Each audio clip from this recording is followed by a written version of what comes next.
Hey Uberheads, it's Marcin from the Uber Experiment. How are you today? I hope you are ready for an awesome treat. I'm on my way to pick up a remarkable person, Mr. Anil Ramcharadar.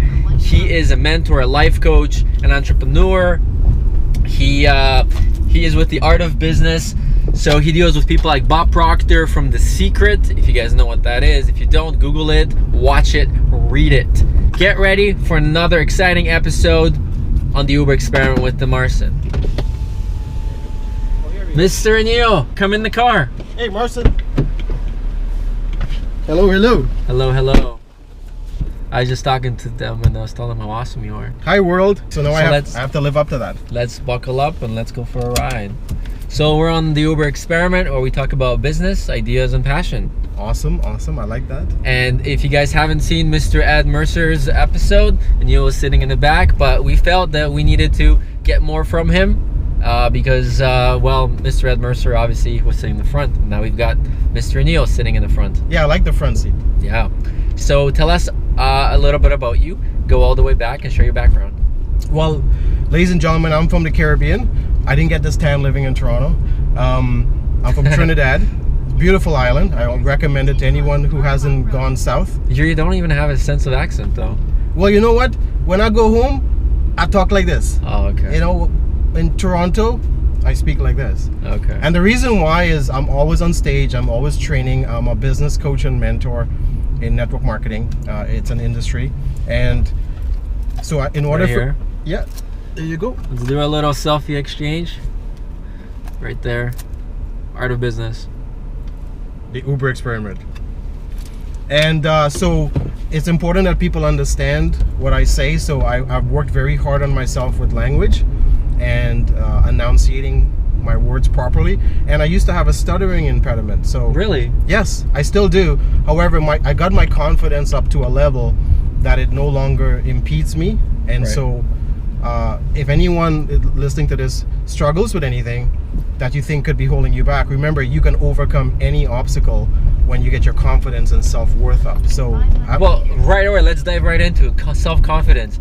How does a person get self-confidence? When they're, I mean, usually people develop these things when they're early in life, right? So I imagine you're a very confident, self-confident person because you've achieved, wealth and you've got extremely good looks and you're charismatic. A lot of people don't have that growing up, right? So how does a person develop this confidence in the beginning before they get to your level? Well, I mean, it's a decision. That's all it is, ladies and gentlemen. I had to raise my internal self-worth. I had to believe in my core that I deserve all that life had to offer. And then I took action on that feeling. And then I started hanging around people who lived the lives and had the things I wanted. And so I started shadowing them and feeding off their confidence. So it's not anything that you cannot overcome or step into. You just need to raise your internal self-worth. You must believe in your core of core that you deserve everything you say you talk about and share with people, and then you have to take action on it and hang around the right people. That's what I did. Do you think it's possible to do what you just suggested in your teens? Absolutely, absolutely. I've worked with people in their teens over the years, and some of them have gone on to create wealth. And I find it very, very powerful to work with young people because young people don't have the drama and baggage that older people have. And so they're more moldable and workable and teachable. That's if they allow themselves to be moldable. That's right.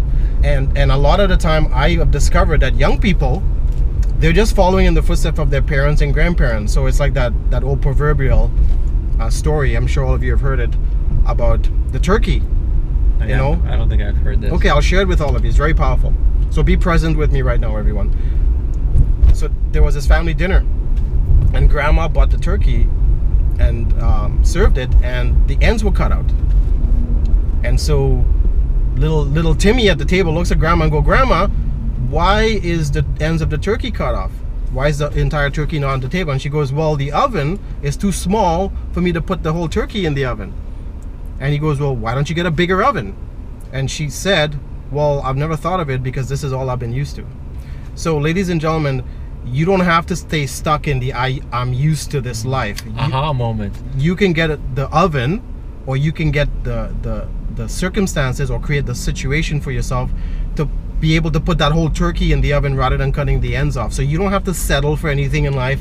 You don't have to believe what doctors tell you if they say you got Teachers, parents, that you have ADD and whatever. All these are labels, and the minute you buy into someone labeling you, then you've bought into their opinion of you, and then you're stuck with that. So do you want to have ADD or all these ridiculous acronyms out there that people believe into, or do you want to be a champion?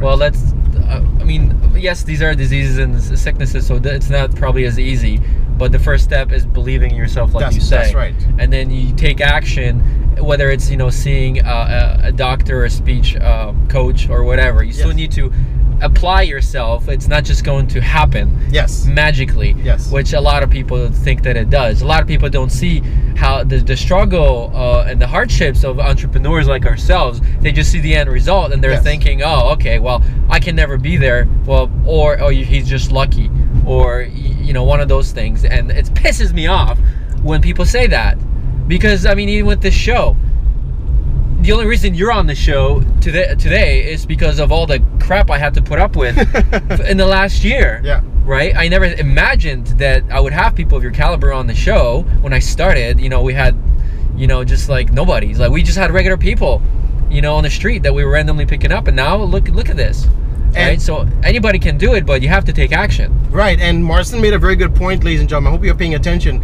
He had to raise his internal self-worth and how he felt about himself, and not listening to stories or labels that people want to put on him. Even himself, he may at some time or some point in his life. I never thought I would be on camera. I hate looking in the mirror. And the only reason people like Mr. Ed Mercer and myself came into his existence is because he raised his internal self-worth, or else we would not have shown up. And that's a very powerful thing to realize. The longer you keep yourself in a low frequency, or you keep yourself down, people like Marcin and myself will never show up in your existence, because we walk by you on the street. We go by you in your life because you need to raise the bar in your life. And Marcin made a very good point just now. You see, the guy in the Ferrari, he had to raise the bar with himself before the Ferrari showed up, or else the Ferrari would not have shown up. So he believed he deserved the Ferrari. He believed he deserved all that life has to offer, and he felt it in his core of core. And then he took action on it, and then the Ferrari showed up. Isn't that interesting? I don't believe I should have a Ferrari. I believe I should have 3. Yes. One yellow, one red, or one black. Yes. And I can borrow them whenever I want. Of course. As long as I can trade it for a Bentley. Yeah, you know what? But we're just joking around, right? Oh, yeah, we're having fun. Yeah. I don't have a Lambo or a Ferrari. I've been in one. We had actually the owner of GTA Exotics. Yes. Picked him up again randomly, and he graciously offered to let me drive his $600,000 Lamborghini, which I stole the clutch on, and he was like, "What?" But anyways, things like stuff like this does happen as long as you open yourself up. Yes. So okay, let's not keep inspiring these people, because they're gonna think it's a lot of BS. Let's figure out when did you first realize that you wanted to be an entrepreneur or to be a high achiever? Well, I figured that out when I came to Canada with my suitcase and nothing. My parents emptied their bank account to send me here because they realized there was something about me. Did you have siblings? I have a younger sister, and I'm the eldest grandchild in 68 cousins. Okay. So my parents didn't want me getting in trouble with my cousins, and they realized I had gifts. So they sent me here. And then when I got here, I realized right away that North America is a great place to be, because anything can happen here. And so I started hanging around the right people. I started working on myself, and then like I said earlier on, I stepped into my purpose. And my purpose, I come to realize, is serving and empowering people to live the lives they love and want. And by doing that, then I live the life I love and want. So that's the place I come from, Marcin. Your parents, what did they do? Like, were they entrepreneurs, business owners? Yeah, my dad used to have a job, and then he got laid off or fired, that's a better word, because he was diabetic. So a company got rid of him after 35 years of him being loyal. And then he became an entrepreneur. And then you know what he did for being an entrepreneur? What was the first thing he did? He used to collect drums, like metal drums, because in the Caribbean, Yeah, it's a big thing. Yeah, like, well, he would take a chisel and a hammer and cut the lid off and clean the drum out and sell it to people in villages that needed it to gather water when rain fell, because they had no running water or pipes leading into their... So it's like water barrels? Yeah, like water barrels. And people would collect the rainwater to have for cooking and bathing.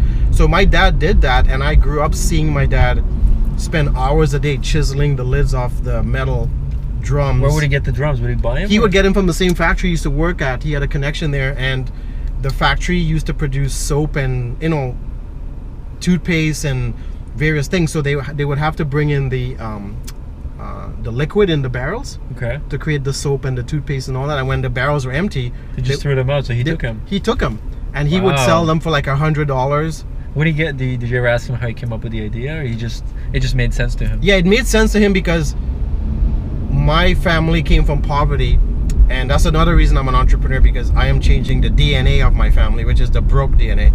And so I saw my dad for years do that, and in fact, you know what, he became deaf after a while, because when you're chiseling metal all day, that echo or that vibration or sound actually made him deaf. So now he's almost totally deaf. Oh wow. So I saw all that growing up, and I realized, you know what, there's got to be a better way to work smart. There's got to be a better way to create wealth. There's got to be a better way.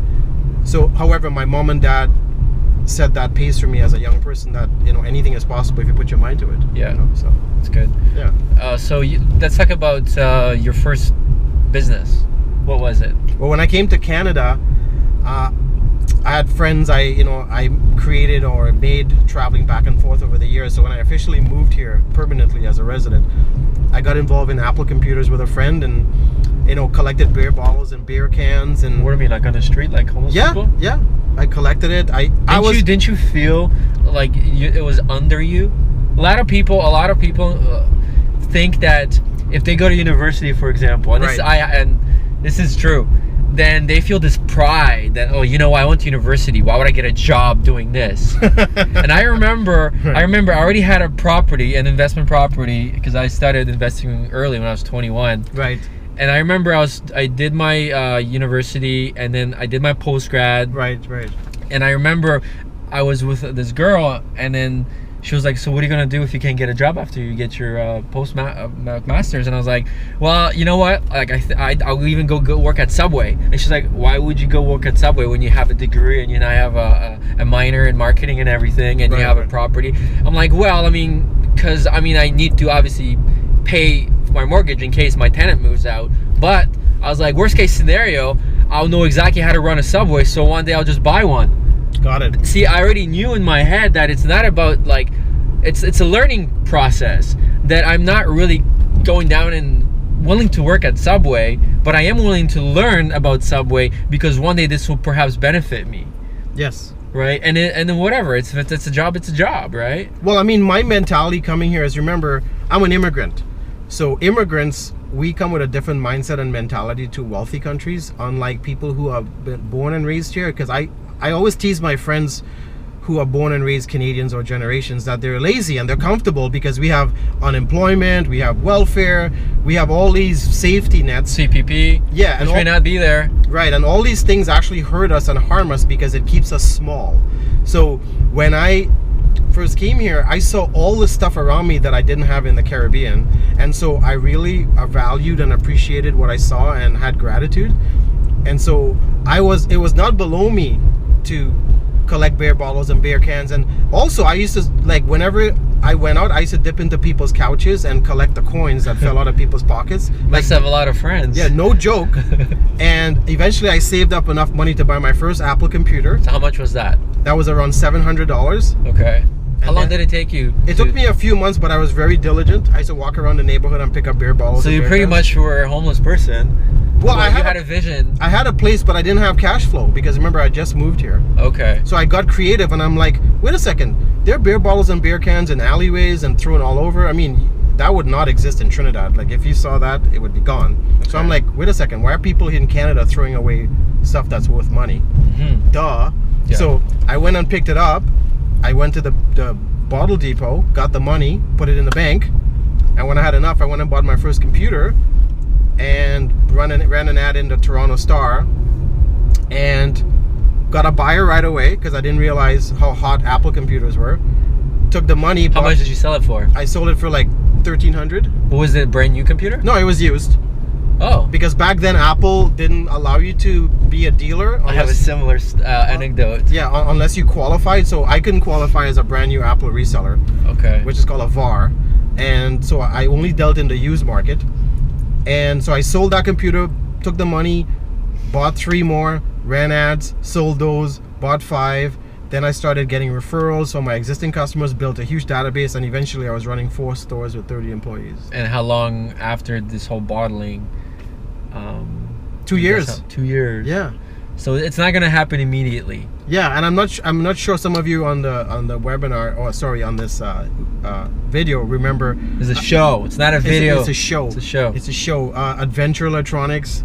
Those guys were back in the day, and they in time became Future Shop. Well, okay. I used to go buy their inventory that was sitting, like monitors and screens, and I used to package them with the Apple, and it gets me excited thinking about it again. Is I used to go through the paper, and when I saw people selling Apple computers, I would phone them up and go, hey, listen, I noticed you want $1,000 for your Apple computer. I'll give you $700 now, cash, or give it to me for a week on consignment, and I'll have you $1,000. Now, when I did that, I already had a buyer for the computer for $1,500. So I would go pick up the computer, which whatever scenario, either I got it for $7 or I got it on consignment for $1,000. I would go sell it for $15. I would take the $15, buy 2 or 3 more, flip those, and so by the time the client got together with me to pick up his $1,000, I would have made like another $3 or $4 grand. Wow. So, ladies and gentlemen, the reason I'm bringing this up is, here's another secret I'm going to share with you right now. In order to be successful in anything you want, you must learn to be resourceful. Yes. Don't let your current circumstances keep you small. Don't let it dictate what is possible. Like, I have so much respect for Marcin with the Uber experiment. Like, this is genius. Like, this is brilliant, because he's capitalizing on a trend or a marketplace that people are not really giving the proper credit to, and he's actually serving you and benefiting you with interviews like these. So he's a very resourceful human being, and that's why I'm very happy to have connected with him. Thank you very much. You're welcome. Now I want to share an anecdote with myself that's kind of not on the same scale, but when I was when I first came to Canada, moved to Sarnia, and my dad was a welder, right? So again, immigrants from Poland, and we really wanted to buy computers. So this is early on. And so after I think 2 years of being in Canada, our dad surprised us with a computer for Christmas. Right. And he paid something like $2,800 for it. And you got to imagine, like, this is like early 90s, I think, or like mid 90s or whatever. And it was like shit. It was just like a 50 megabyte hard drive. it was just big floppy disk still. And Murphy's Law, within 6 months or whatever, technology advances. Right. So the games that we were playing, at least that I was playing, when we were bugging, my brother and I were bugging my dad about getting us a better computer 6 months after, and here he is, like, we still don't value money because we don't understand it. Correct. So we don't really know that he spent $2,800. Right. And for a person, we were living in a dodgy, a little apartment in Sarnia. Like, I went and I visited it. It is ghetto. Like, it is ghetto where we used to live. You know what's the best thing to do when you're in Sarnia? What? Leave. But go on. Well, no, it's like a cottage town now. I respect it because it's such a nice town to visit, to just go boating and stuff. Anywho, so my dad went and he's like, okay, what do you guys want? And like, oh, we need more RAM. So he's like, how much is it? So we researched it, and it was there was no computer stores in Sarnia at all. So we had to drive out here, and it was Canada Computers, and it's still here. Yes, it is. Right by Mavis and right by Square One almost. Yeah, they just got a plug. Yeah. Right. So anyway, so he went and he bought 2 megabytes of RAM, and it cost $360. And my dad's like, after this, he's like, never. If you ever want to upgrade your computer again, you guys have to do it yourself. Right. My brother didn't really care. He wasn't too into it. But then, of course, for me, I wanted to. So I wanted more. And then at that time, internet really wasn't the big thing. But so they had these things called BBSs. And that's called Bulletin Board System. Yeah. So you connected with the old school modem, like, oh, that's my mom's calling. Unfortunately, reject it. Sounds like the modem. Yeah, it sounds like the modem. It was funny.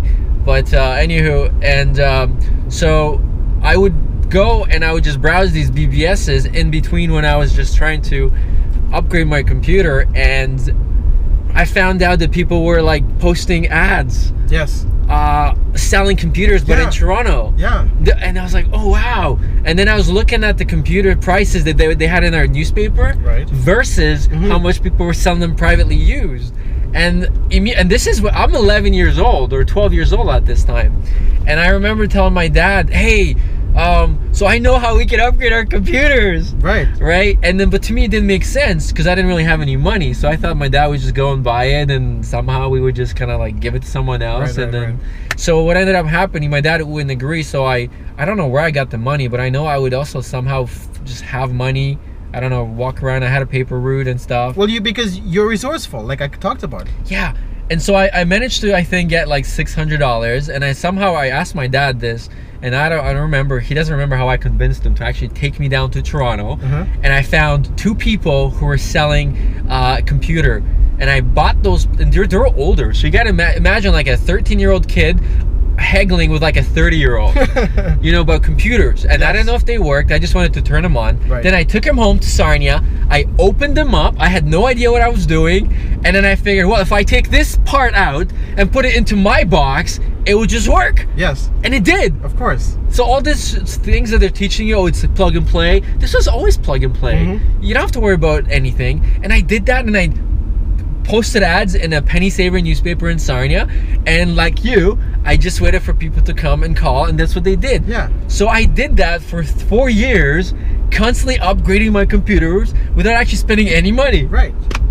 See, it can be done. It's a long story. It's funny. It's like how you're telling your story. You're full of energy, like you're reliving that experience. It's because it's exciting. Yeah. To know that I actually did that, and know that I'm doing similar things just on a bigger level, like you. Yes. So let's talk about what you're involved in right now.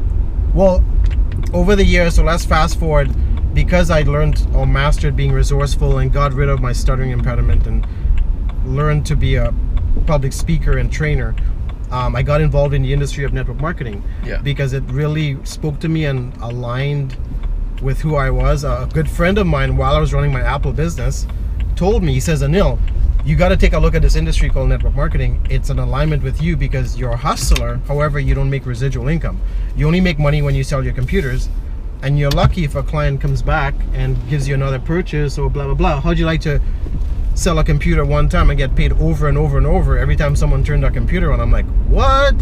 Can you let people know what network marketing is? Because most people won't. Yeah, so network marketing basically is like the word says, it's networking with people, and then marketing a product or goods or service that the planet can utilize, except without spending millions and millions of dollars in upfront marketing and advertisement and telemarketers and newspaper ads.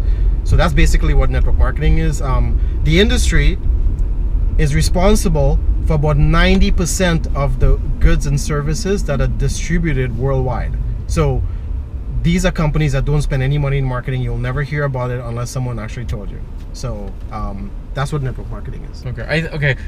Some younger viewers may not actually get that. So let me see if I can break it down on the Uber experiment level. Oh, yeah. And you tell me if I'm right or not. No, go ahead. Because I'm not an expert in this. I'm still learning.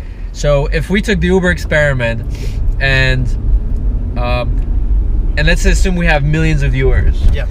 If I decided to create a franchise, so if you guys wanted to do your own Uber experiment, correct, and have your own interviews, and YouTube would pay you guys, or you'd get a network, then that would be your own income. But because you're under me, I would also obviously want to have a percentage of that income that you're generating because I allowed you to piggyback off of my brand. Is that kind of like... Yeah, it's similar. It's very similar to like what you said, or like master franchising. People look at McDonald's and Burger King and Tim Hortons and they think they're amazing concepts, but they don't realize it's got a network marketing platform. Because how does McDonald's and all these franchises make millions and billions of dollars? The people on top are billionaires because you want to buy a McDonald's, I want to buy a McDonald's, right, but we need to pay these people up top. The corporation, yeah. So ladies and gentlemen, you could become your own McDonald's franchise distribution system with a goods or service that you think the planet should get, and that's basic. That's how simple it is. So yeah, you're right. And it's kind of funny that Marcin just said what he said, because he just put that thought into the universe. So now we're gonna have Uber experiments around the planet with people owning that. Bam! There we go. So yeah, so that's basically the industry. So I've been a part of it since the 90s. So do you have your own company, a website, or? Yeah, I have my own website is www.AnilNOW.com, because the reason why is, over the years my peers have credited me with being in action now. I do things in the present, and right now I take action on things right now. That's why I took Marcin's invite to be part of the Uber experiment. I go, yeah, let's do it now. Yeah, because there is no like literally 2 days ago, I got a call about this guy who's apparently turned 10 people into millionaires, Anil, and I'm like, okay, I'm googling him. I was like, wow, okay, I don't know this guy, but let's do this. And I didn't want to miss the opportunity for you to change your mind or go to Bahamas on a business trip or whatever. Right. So I was like, okay, I called you up, and like within a half hour we had the meeting and everything. Yes, and in alignment with that, ladies and gentlemen, this is one thing I've mastered or dialed in over the years, and I want to recommend it to you as well, is be in the now. Because if you're not in the now, things are going by you that you're not paying attention to. So if I'm not in the now, I would not connect with people like Marcin and co-create, because one of the greatest things you can do is join forces with like-minded people and put your minds together and create amazing things. So when he shared with me what's going on with the Uber experiment, I go, we got to meet now. I got to talk to you now. I need to see you now. Let's do an interview now. And here I am. So I'm very excited being who I am, because over the years being in network marketing, what I've done with people, and Marcin nicely said I've created 10 millionaires. And the only reason I did that is I got people getting creative now, taking action now. So whatever they shared with me, I created an accountability system. I got them into action on what they wanted, and then got them creating. So you made 10 millionaires. Tell them exactly what business they actually use, so people don't think that we're BSing them. Like, how did they do it? Did they have to start a business, or was it network marketing, direct sales? What was it? Well, it was some network marketing. I work with a CEO right now with a biotech company, and I'm one of his advisors, and I keep him in action now. It's actually a Canadian biotech company working on a pre-HIV vaccine and successful organ transplant out of Vancouver. So I'm excited for that. And so he hired me because I keep people in the now. And some of those millionaires were in network marketing, and some went on to start their own coaching and mentorship companies. So it's not just regular people that are going to achieve this pinnacle of success. Oh yeah, no, some of them were regular people who came to me with zero. Yes, absolutely. Yes, okay. Yes. Okay. And I got them into action because I got them to share with me what they're up to, what they want to create, and then we sat down and did a game plan and strategy, and I got them into action, and within 90 days they started to see results. What do you tell to all these skeptics out there who are, because everybody's probably been invited to a seminar or two. Sure. Heck, I've done Melaleuca Quickstart, my dad's done Amway. I've been to meetings for, what is that thing that you sell insurance through? It starts with P, I think. PPL? Primerica. Prepaid, yeah. Right, my brother tried that. Yeah. So everybody knows somebody, but probably I would say 99% of those people know those people who have tried any business that's similar. Sure. They failed and they're not rich. And then that's what the audience is connecting with, right? Yes. So what do you tell those people? Because obviously you're proven, you turn those people, but people are still going to be judging us right now. They're going to be like, oh, it's just another one of those things. Oh yeah, and that's perfectly okay, everyone. It's cool. I love running into skeptics, because a skeptical person is not someone who's closed off. A skeptical person is like, look, this didn't work out. However, I will listen, because maybe I missed doing some things correctly, or I didn't access the right mentorship, or maybe I was being stubborn at that time and I didn't follow direction. So let me just share with you why people fail in network marketing. Can I do that? Yeah. Okay. Because I failed. I've been at the end of both spectrums. I've been a brand new person in a company to the top of the company. So I've seen it at both ends of the spectrum. So let me share. First of all, there is no failure unless you quit. So if you believe in the industry of network marketing, you believe you have gifts and skills and you want to utilize them, don't give up. Just because you had a bad relationship with a girl or a guy doesn't mean all relationships suck. Or you're gonna go gay. Or you're gonna go gay. Or lesbian. And that's nothing's wrong with that. Yeah. Right. Well, I just interviewed the host of the Gay Man channel. Yeah. So I'm good with the gay community. I'm good with it too. You know, so this is like an episode of Seinfeld, right? Yeah. We're good. We're okay with it. Yeah. Okay. So failure only happens when you quit. Now, if you want to be successful in anything, it doesn't matter. It doesn't have to be network marketing. It could be business. It could be your marriage. It could be relationships. You need to get the proper mentorship. You need to have the proper mindset. You need to have the proper tools in your toolbox in order to be successful. So my suggestion to all of you is don't give up and continue being skeptical. However, get the answers to your questions and connect with the right people who can lead you. See, one of the things I learned right away being in the industry of network marketing and sales and business is I always wanted to access the number one person of a company. So what I would do is I would phone up head office and go, look I want to connect with the person making the most money, the person with the biggest team. And don't be afraid to ask. Yeah. Don't be afraid to be embarrassed to ask. Oh, because you think they're going to judge you or reject you. Exactly, because those people in business are looking for people like us who are hungry. So don't be afraid to pick up the phone. So let's just say you're in a current company and you're struggling or stuck, or you were in a company and you have some baggage around it. It's cool. It's cool. However, if you want to be successful, pick up the phone, call the head office and go, look can you put me in touch in the field with the number one person? I want to work with them personally. Now, here's the other side of the coin. When you do that, all I recommend is follow through on your word and commitment. See, here's one thing I've learned in life, ladies and gentlemen. I run into people all the time that bitch and complain to me about this didn't work and that didn't work and I failed at this or I got burnt. I hear all these stories and then I say to them, well, did you follow through on what you were being taught or did you do your own thing? Did you take responsibility doing what you did? When you say you're going to do this, did you do that? Did you make your calls? Did you attend the trainings? Did you pick up the phone? Did you talk to people? And a lot of the time people get uncomfortable in that conversation because one thing I've learned in life is until you take responsibility for your life and action, nothing will ever change.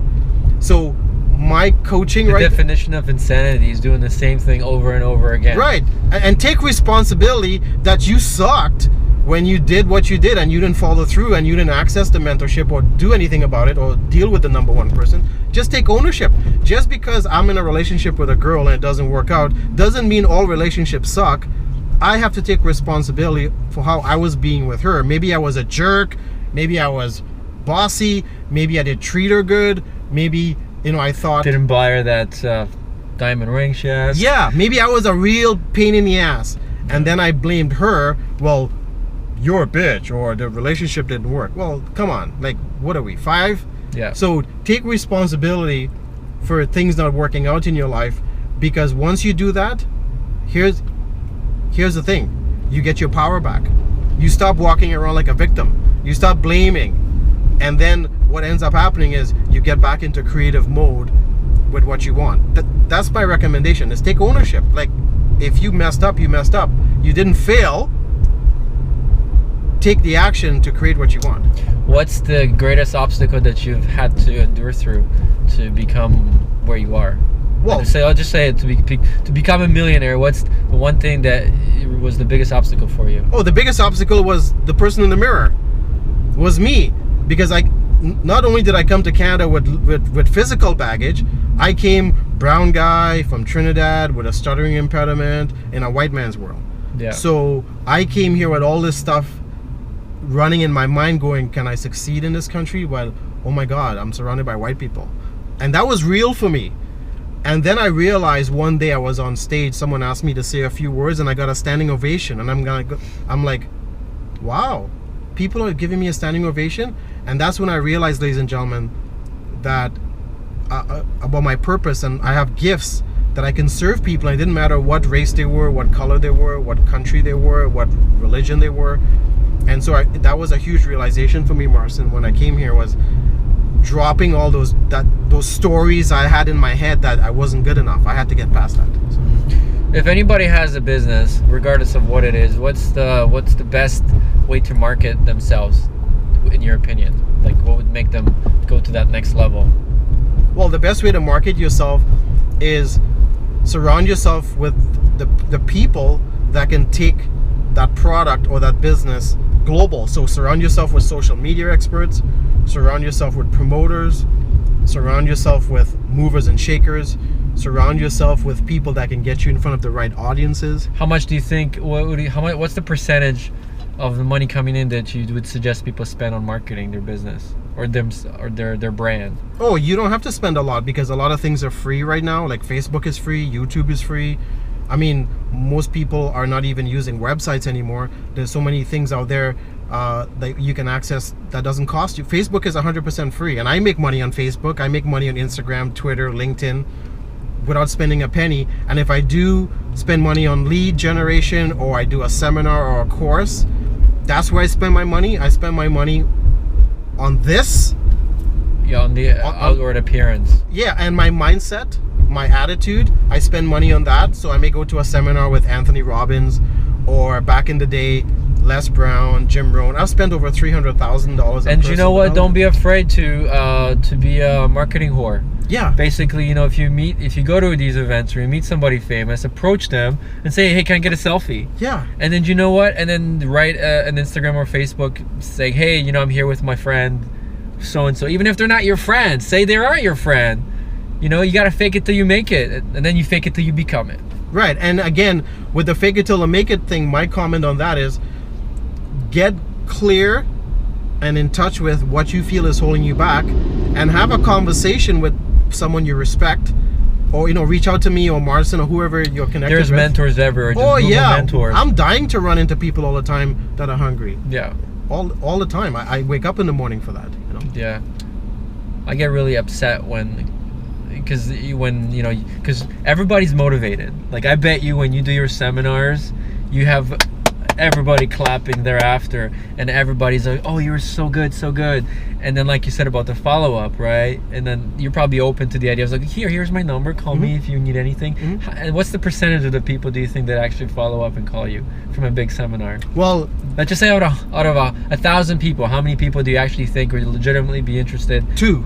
Yeah. So that's heavy rejection for people. Yeah, and that's why I've had to make some shifts over the years, and I teach this in seminars and with clients, is I don't use business cards. I would rather get your information at a seminar and connect with you. And if I'm dealing with you, I would pull out my cell phone and go, look I'm going to put you in my phone right now, and I'm going to put you in my calendar, and I'm going to put a couple things about what we talked about, and I'm going to call you on this day and time on this number you gave me. So I book the appointment with someone, and usually if I'm in a seminar with 1,000 people and I connect with 100 people, I call all 100 people. So I have 100% follow-up. Wow. And I teach that. I don't use business cards. They're ineffective. And that's what separated me from everybody else out there, is I follow up. You care. Yeah, That's really comes down to. Yeah, because I value human interaction. One thing we take for granted on this planet, and I think if everybody paid attention to connecting and really getting to know a human being, we wouldn't have wars. We wouldn't have fighting and arguing, because it's not about me being right or you being wrong, or my way is the best way and my belief system is the best system. Is me connecting with you and learning from you so I can better my life. And then we put our minds together and create, like what Marcin and I are doing here right now. We're going to be friends forever. Like, definitely. Our kids are going to run around on the beaches of the world together, because I'm creating with him and he's creating with me, and together we're gonna take this around the planet. So Who are your idols growing up? Did you have anybody that you sort of looked up to before you came to Canada? Yes. My number one idol, of course, is my dad. I loved how he sacrificed his life to raise me and my sister. And my second idol is Superman. And the reason I like Superman is not because of Batman. I don't like that dark. I don't like that darkness. And Superman, because he came to a foreign land. He wasn't really accepted. He didn't really know his identity, and he had to figure it out. And in the process, he realized his purpose was to serve the human race.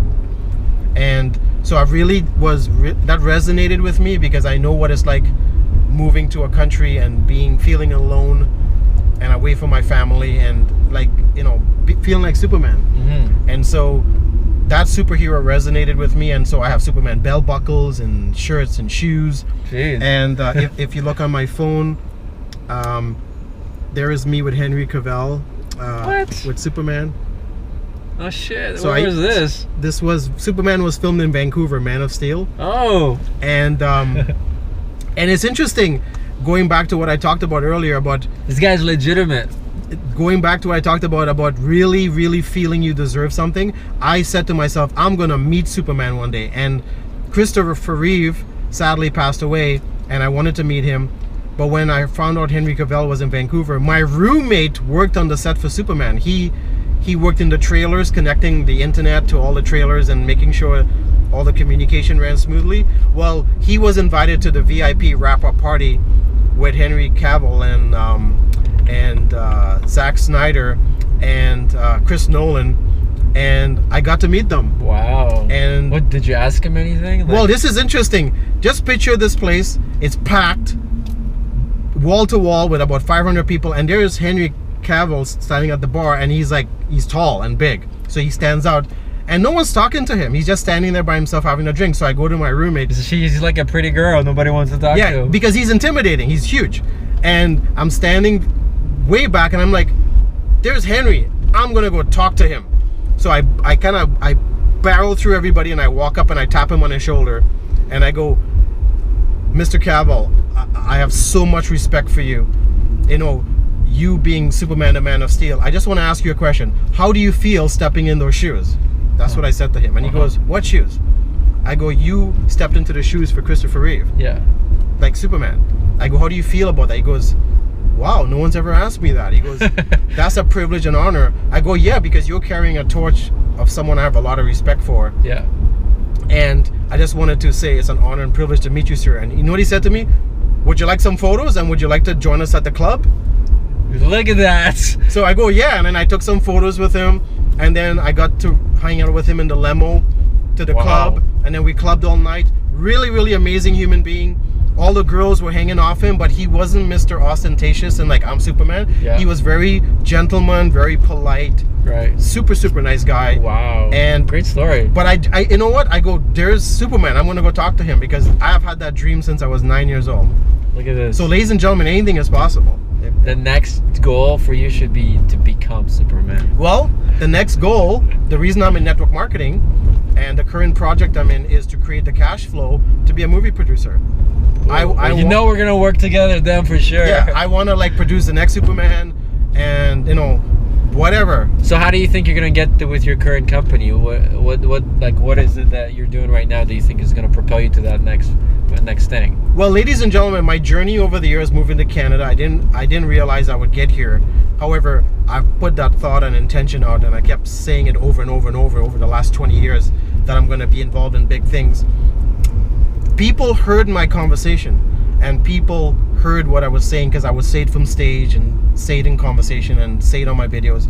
And so now I've aligned myself with very wealthy people and superstars in the industry to create that platform to be. You're of course going to introduce me to. Yes, well I have, with Ed Mercer. Yeah, so we can pick their brains for you guys. Yes, right now I'm and Courtney Brown with the Downtown Courtney Brown Show. So I'm connecting myself with and so I decided to get involved with a company called Global Well Trade, because we have about 400 celebrities in our company. The website is www.gwtcorp.com/mad-artist. And what's the well, don't say that. I'll have to work it in another way. Say that again. Yes. So what's the website? The website is www.gwtcorp.com. Okay. And what kind of celebrities? Like, can you? Okay, you have to tell us what celebrities. Well, we have Cardinal Official. We have Carmen Electra. We have. Is that Carmen Electra? Oh, the from Baywatch, the model? No, that's Pamela Anderson. Carmen Electra. No, Carmen Electra wasn't. Really? Baywatch. Maybe I didn't. Maybe I missed those episodes. Okay. Now, hang on a second. Oh yeah, right. I can see her. You can see her running in slow motion. Yeah. I think I Google this. And just who else? We have lots of celebrities. Gene Simmons, Shannon Tweed. They've bought product from the company. I mean, the list goes on, because it's luxury fashion. Mm-hmm. And celebrities. What do you mean luxury fashion? Well, Global Well Trade is the first and only company in history that was designed to compete with Chanel, Gucci, Prada, LV, Hermes, Versace, Rolex. They actually pay people to wear their product. Now, how come I haven't heard of it? Well, because you haven't. Like, are they in like regular stores? Like say, what's that one that he just built? That's a current one. Holt Renfrew. Yeah, because we don't spend any money in marketing, so the only way you would hear about us is through word of mouth, through someone like myself or someone who is involved. So now you've heard about it. Oh, okay. So what's the brand? Like, if I were to be wearing something like that. Well, there's Posh, Fairy, F-E-R-I. We're the #1 brand in Hollywood right now. So, we're at Emmy. Saw like magazine mentions or something like that. Yeah, we're at Emmy, TIFF, we're in Jimmy Fallon, we're on Fuller House. Jimmy Fallon? I love that guy. Yeah, he's hilarious. I love Jimmy. And I love, one of my dreams is to meet Jimmy Fallon as well and be interviewed by him. So I'm creating that right now, everyone. Yeah. So, yeah, and the company, Toronto based, Canadian, yay, Canadian, Hey. we get paid to wear the product. So, anywhere from $20 to. So are you wearing something right now? Yeah, I got my Fairy watch, I got my Fairy ring, I got my Fairy set, bracelet, and ring. Is this real? Like, what is it? What kind of material is this? This is tungsten, so it's a very durable material. Okay. Yeah. Cool. Let's see the watch. And the watch is made chrysolite. There you go. And this is 8 years old, ladies and gentlemen. 8 years old. No scratches. So our products maintain their value, so I can resell this if I want. It's a collector's item, right? So yeah, I can hook anyone up on the show, no problem. Cool. What? Okay. Yeah. So I've chosen Global Wealth Trade as my platform to create the millions and millions of dollars I want to use for producing movies, and I'm having the time of my life. As you can tell, I like wearing nice things. Yes. And definitely stand out. Imagine getting to have fun with something that's sexy, that has sex appeal, and celebrities are wearing it. And imagine, ladies and gentlemen, going to the Emmys. And how much is stuff like that cost then? Like, say that watch. This watch is around 4,000 Canadian.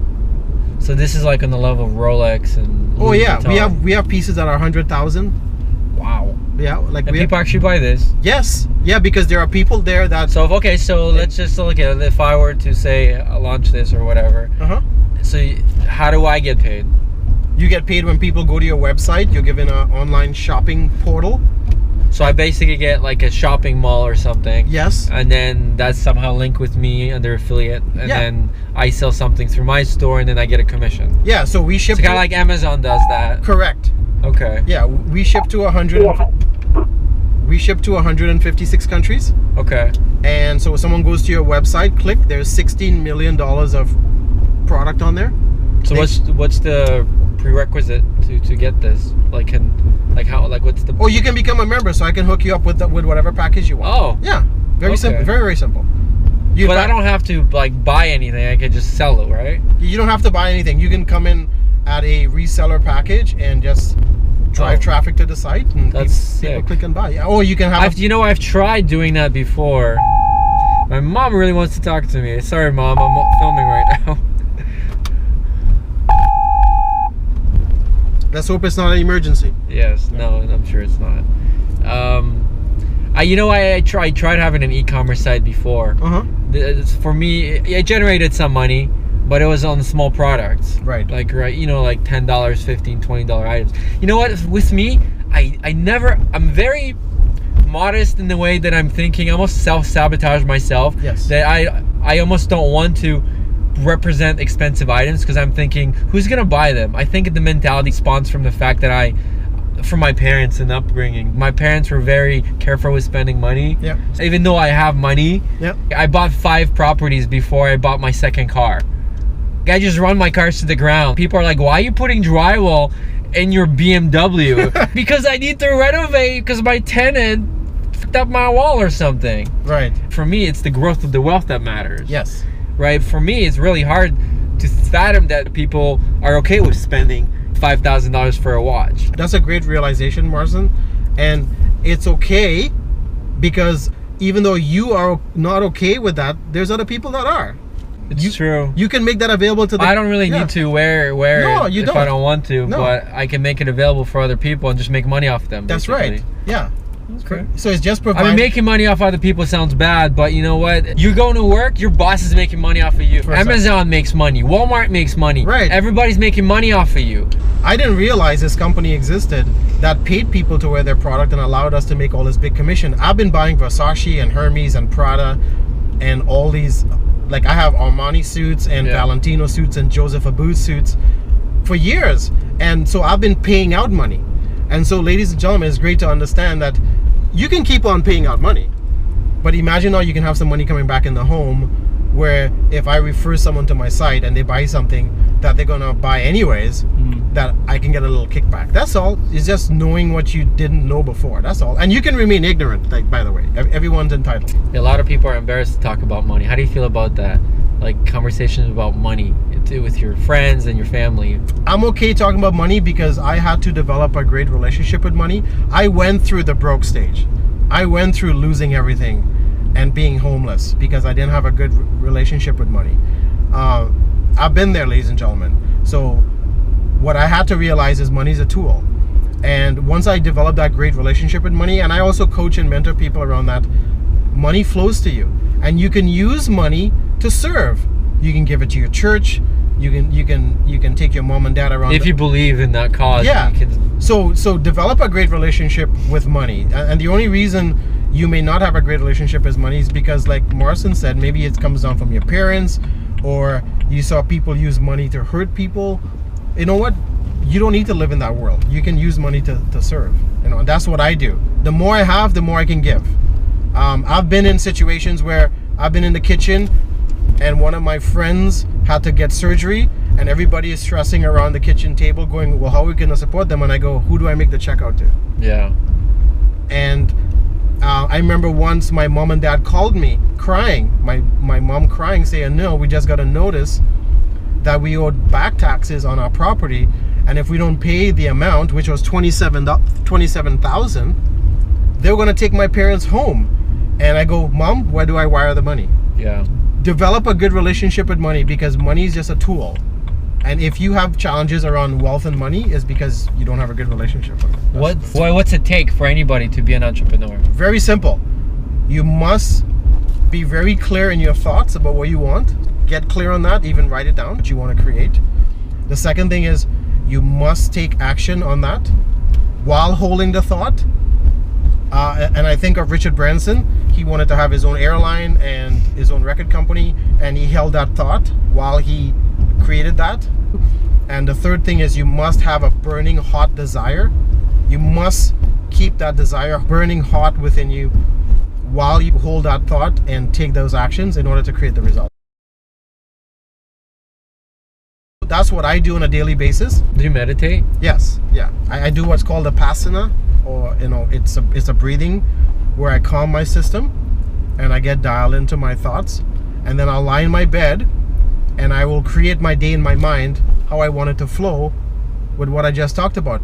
My thoughts, the actions, and keeping that desire hot, and then I get into action and create and connect. So that's what I recommend, those three things. And the only way to keep that burning hot desire, ladies and gentlemen, is you must stay in the environment, hang around the right people, and what you feed your mind. Very, very, very critical. Garbage in, garbage out. I don't have a TV. Why? I don't want garbage in my home.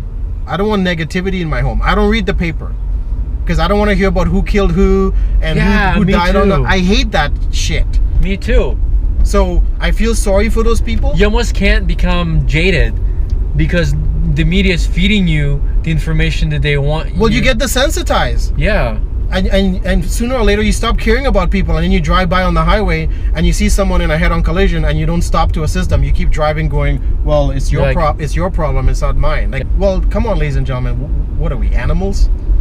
We don't want to make you sound too businessy, so what do you do for fun? Do you have any hobbies besides making money? Oh yeah, my girlfriend and I are avid movie watchers. Oh, really? Yeah, so I have that Android box. I have the one that's fully jailbroken, so I get everything, right? We just went to YouTube Space, and they gave us these things to try, and it's funny. Wes has never had this on his head, right? And he's like, "What is this?"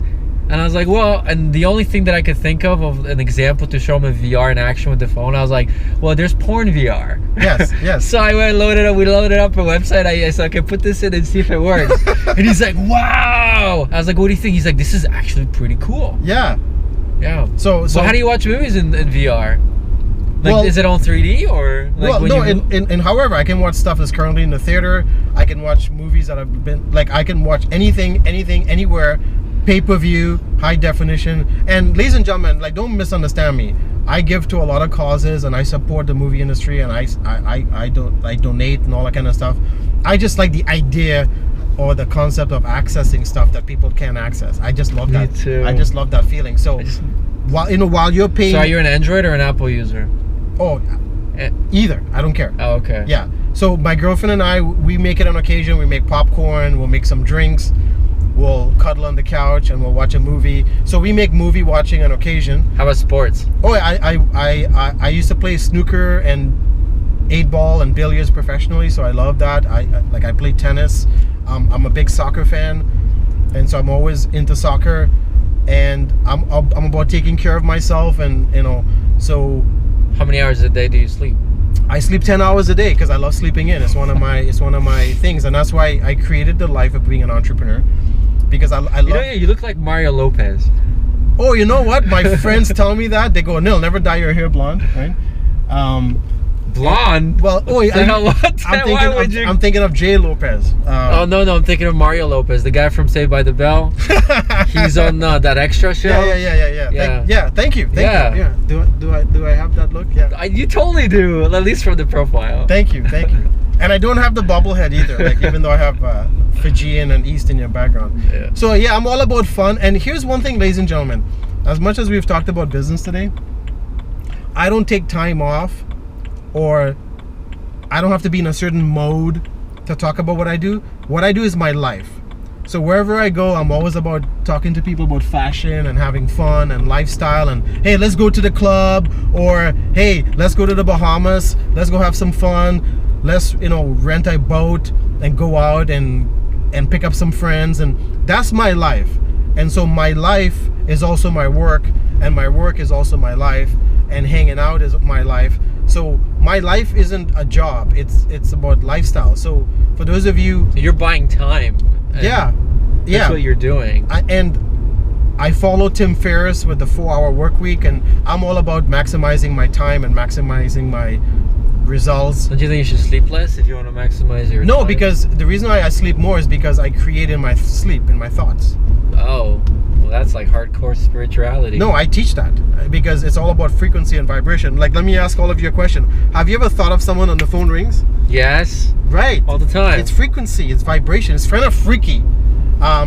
I just think it's a coincidence. Or you go to the mailbox and there's a check and you needed that money. No, that almost never happens for people. Well, it usually does for me, because you're thinking about, man, I could use some extra cash, I can use some extra money, and the money shows 10 million. Right. Or you talk to your mom and dad and you say, you know what, I gotta handle this bill, and they go, oh, we'll send you the money. So ladies and gentlemen, you can create in your thoughts, and that's why I sleep. That's from The Secret. If you guys haven't seen The Secret, Bob, there's a reason why I'm on a DVD with Bob Proctor, is because I can. To anybody who doesn't know who Bob Proctor is, Bob Proctor is like the grandfather of inspiration. He's a grandfather. Yeah, if you Google teaching. Inspiration quotes, you're gonna, he's gonna be all over the place. Bob Proctor, he's Vancouver boy, and in The Secret, which is not really a secret. The only reason it's a secret is because people rather be ignorant than pick up a book and read it. The Secret's been around for hundreds and thousands of years. Mm-hmm. And it's all about the law of attraction and being a certain way. And again, ladies and gentlemen, remember, I came to Canada with my suitcase, so I had to learn these things and get access to it. Why is it that always the super wealthy people always have the same story that, oh, I came here with nothing, or I was poor? It's almost like it becomes... Do you know why? It's like you almost have to be in impoverished circumstances to basically want to be rich. Well, do you know why? It's very simple. And here's the aha moment. You can't create anything in ignorance. You can't create anything with clutter. You can't create anything with baggage. So what you need to do is you need to go back to that childlike state, or that baby state when you are a newborn. Because wouldn't you agree, ladies and gentlemen, we have filters. And you're judging me right now. You're judging Marcin. Yeah. Some of you have your arms folded going, yeah, what is this? Are these guys trying to scam us? What's the pitch? Are they trying to sell What's us the other something? episodes if you don't think I'm legit? Pardon me? No, I'm saying to them. Yeah, exactly. So I find with myself and with clients, when I get people back to that childlike innocence baby state, then I can create with them. I can empower them to start from nothing. Think about it this way. I'll illustrate it. Think about a painting. Now think about an empty canvas or a blank canvas. Just picture your life as like a blank canvas. Now you can create a masterpiece. You can start painting with the brush strokes. So I'm always taking myself back to nothing, to nothing, to nothing, to nothing, because from nothing I can create anything. And so in alignment with your question, Marcin, the reason why immigrants and people who have nothing are able to create millions is because we take ourselves back to that childlike state. So ladies and gentlemen, if you are stuck, or you have money problems, or you have debt, or you're losing your friends and people hate you and don't want to talk to you, is because you have clutter in your life, and you need to get rid of that clutter. You need to get rid of that baggage, or that whatever is like crowding your creativity. Have you ever had to get rid of people who are close to you because they were bringing you down? Yes, and here's the conversation. Marcin, you know I love you. You know you're my bro. However, you are not in a place for you and I to keep hanging out like we used to. I'm growing and developing, and it's not that I'm better than you. You know I love you, and I would take a bullet for you because you're my bro. But you know what, man? I got things to do. And if you want to join me, you can, but you're going to see less of me. If you want to see more of me, let's figure out something and let's create together. However, I got to go. And I'll see you at the family barbecue and picnics. But, you know, and that's the conversation I've had with people, ladies and gentlemen. So they don't feel like I'm better than them, because I'm not. Yeah. Except I have things to do. I have a purpose. I have a calling. The universe has shown me who I am. You can't just, you know, hang out. Yeah. You know what? When Abraham Lincoln freed the slaves, did you know some slaves didn't leave? Because they were so used to slavery. They were so used to that lifestyle. They were so used to that. They didn't know what to do. No, they were like, what do I do, boss? Yeah. Right? They were like, I don't know what to do. Right? I got my freedoms. So, ladies and gentlemen, some of us are used to slavery. I'm sorry. I can't hang around that environment. And so I've had to let some people go. I spend less time with them. That doesn't mean I love them any less. We still hang out. However, you know, I spend most of my time with people like Marcin and other people who are similar to me, because just like smokers attract smokers and drug users attract drug users and murderers attract murderers, successful people attract successful people. It is what it is. So I just want to make one little anecdote. There's this one book, I forgot who wrote it. God, I think Jack Canfield. Yes, Chicken Soup for the Soul. No, it was in his later books. Okay, it was Success Principles. Success Principles. He basically went around. He interviewed, I think, 100 entrepreneurs and super wealthy people like Bill Gates and whatnot. And one of the things in there that he shares is that if you don't know what you want to do in life, or you want to wonder what it's like to be rich or whatever, then there's some people out there, or maybe even you guys, you can get a bunch of people together and create a theme party where you dress up as the version of the real you that you would want to be. So imagine that you made it. You're like, say, $10 million is in your bank account. You come to this party dressed as the person that you would be at that moment. So whether you're wearing whether you're a hippie, you're wearing a Hawaiian shirt with slippers, you know, that's how you would come, because you know that you just lounge around all day long. Right. If you know that you want to be a businessman dressed up, you know, in a sick Valentino suit, you dress up as that. You know, you bring 2 models with you. Right. And you're like, this is me. Yeah. And then in this example, in this story, so they threw this party for all these people at this event, and then they were so surprised that the people came out. And then after the whole party, after 3 hours of partying, whatever, they sat everybody down. They said, okay, individually, how do you feel? You know, and then what they said, the emotions and the feelings they felt, even this was all fake. It wasn't really them. Yep. It made them feel so good. Yes. So the point of this is that you can make yourself feel super good if you believe that you can be the person who you are into the future. Yeah, and which is what you talked about earlier, right? kinda. And but this is just one way you can actually do it at home. Yes, exactly. And another thing in alignment with that, ladies and gentlemen, I'm glad Marcin touched on that, is something I used to do back in the days before I bought my BMWs and had a a Porsche and all that kind of stuff. Cayenne. What's the nicest car that you've owned? The nicest car was the Volkswagen Touareg, the V8. It's like the Porsche Cayenne. I don't know. It's the same truck like a Porsche Cayenne, except Okay. it's $40,000 less. Oh, okay. So, anyways, here's what I used to do, and I recommend all of you do it. Go to your local dealership. Take the Lamborghini out. Take the Mercedes out. Sit in the car. Close your eyes. Put your hand on the steering wheel. Take the leather smell in. Take it out on the highway. I used to do that all the time. In fact, some of the dealers in Toronto, they know me so well, as when I walked in, they go, Anil, which car are you gonna sit in today? And I go, that one. And they used to give me the keys, and I used to go sit in the car. Sometimes I wouldn't take it out. I just sit in the showroom in the car, just envisioning myself driving on the highway, doing the curves and stuff. Here's another thing I used to do. I used to go in some of the wealthy neighborhoods like Forest Hill and the Kingsway. Bridle Path. And I used to ring people's doorbells. Did you ask them what they did? I did, and I used to go, is it okay with you? This may sound a little bit weird.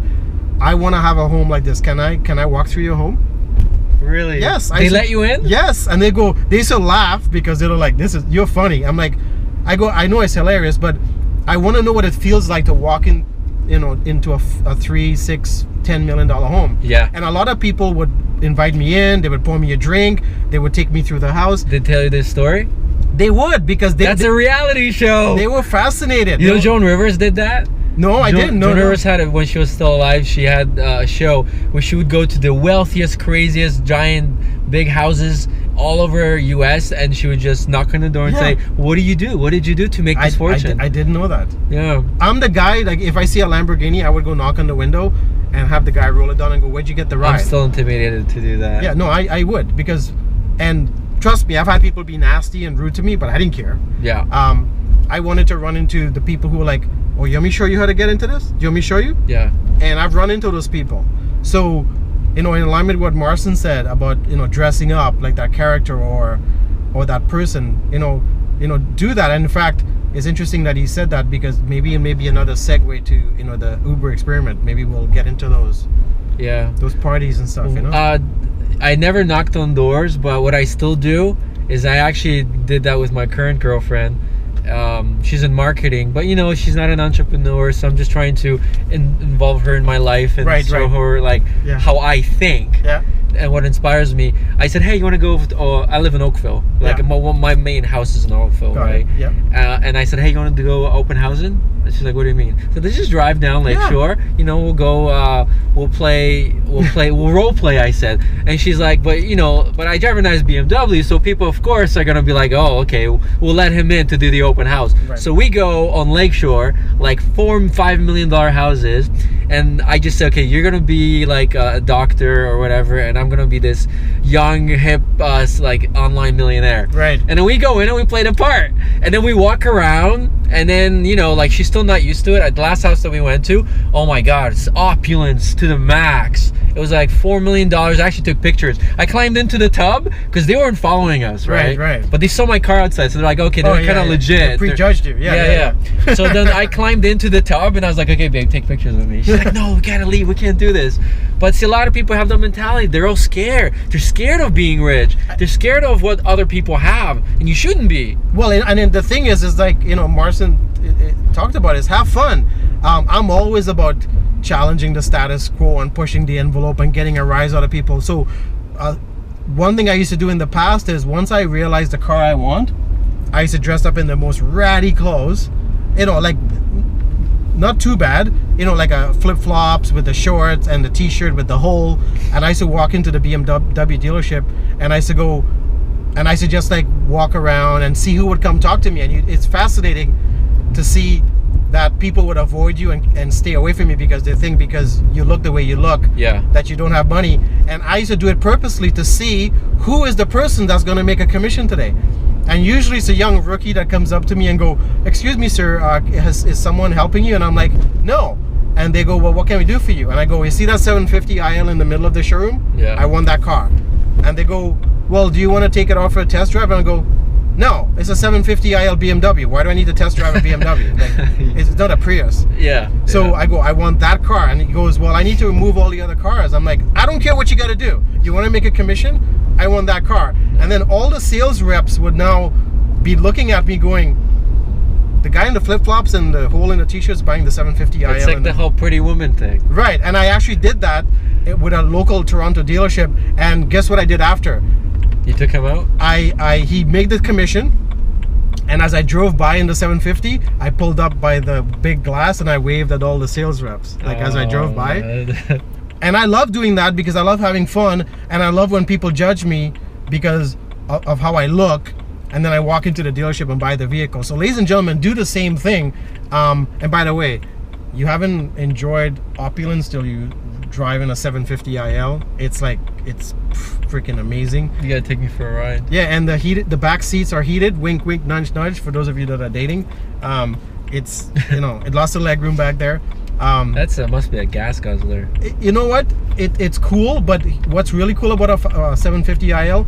Everyone who sat in it became my business partner because the car would close deals. Yeah. So no one who sat in my 750 IL or my Cayenne or my Touareg ever didn't do business with me or connected with me. Where do you think the world is going in the next 20 years in terms of jobs, job security? I mean, well, pick up the paper. Like Target's gone, Gap's gone.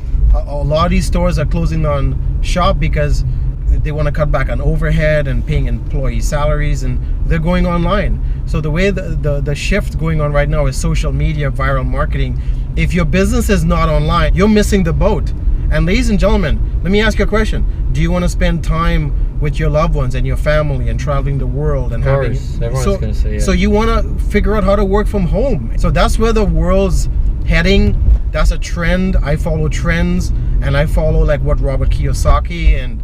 Does Robert Kiyosaki and Donald Trump, do they have online? Are they kind of involved in stuff like this? Absolutely. In fact, they've gone on record on saying on Letterman and other shows, if they were to rebuild their empires, they would do it through network marketing. So if top people in the industry are saying work from home, schedule your own hours, spend time with your loved ones and your family, like what is my excuse? So ladies and gentlemen, get dialed into that the world right now, there's a huge shift around being a sole entrepreneur and working from home and setting your own hours, and I highly recommend it to everyone. Definitely. And it's network marketing is not for everybody. That's the only thing. But you have to surround yourself around the right people. When I was in Melaleuca, a great company, I was under a person, but I had no knowledge about marketing, social media, nothing. Now, fast forward, I think 4 years, I'm all over that for my other business. Yes. So now I understand it more, but I fell out of that. But now, accidentally, you came into my life. Ed Mercer, the billionaire Ed Mercer came into my life. So now I'm more open to the idea because now I understand that I've made money. Hell, on YouTube, I made money reselling computers. I made money in the stupid ways that you really shouldn't make money. Right. That I wasn't taught. So I understand you can make money from nothing. But if I can have other people making money as well, and then I just keep a small percentage from what they're doing because I'm helping them, then I will try it again. So with this company that you're doing, I want to know more about it on my own. But, sure, yeah. But see, here's the kicker. I know this guy. He's a multimillionaire. And I just met Ed Mercer, a billionaire. So am I going to jump on this thing? Of course I am. They're going to tell me exactly what I should do, but I'm not going to argue with them. Yeah, I'm not going to question. And I want to say one thing in conclusion before we're done. You said something that I want you to be present to. You said you met Mr. Mercer and I by accident. Well, my response to that is no. You are at the stage in your life where you realize, you know what? I need to make some shifts. I need to start thinking a little bit differently. I have to start doing some things a little differently. And when you made that shift, Morrison, we showed up. So ladies and gentlemen, anything is possible for you when you make those shifts. You have to make those shifts because here's the definition of insanity again.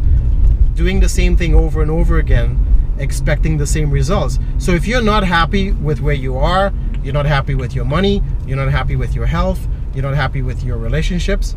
The only way to get happy is you have to make those shifts. So what Marcin said is true to a certain point, but he needs to give himself credit that he made those shifts, because if he didn't make those shifts, I would not have connected with him. Mr. Mercer would not have connected with him. So this is a very important lesson for those of you watching this. Make those little shifts, because when you make those little shifts, what you want will start showing up. And you know what? Have fun with it. Create a game. I created a game. I'm like, wait a second. I'm gonna stop saying if, but, can't, try. I'm gonna remove those things from my vocabulary and start speaking powerfully. And when I did, I started attracting these amazing people in my life. Was it an accident? Was it random? No, I made those shifts. I started hanging around in places where those people hang out.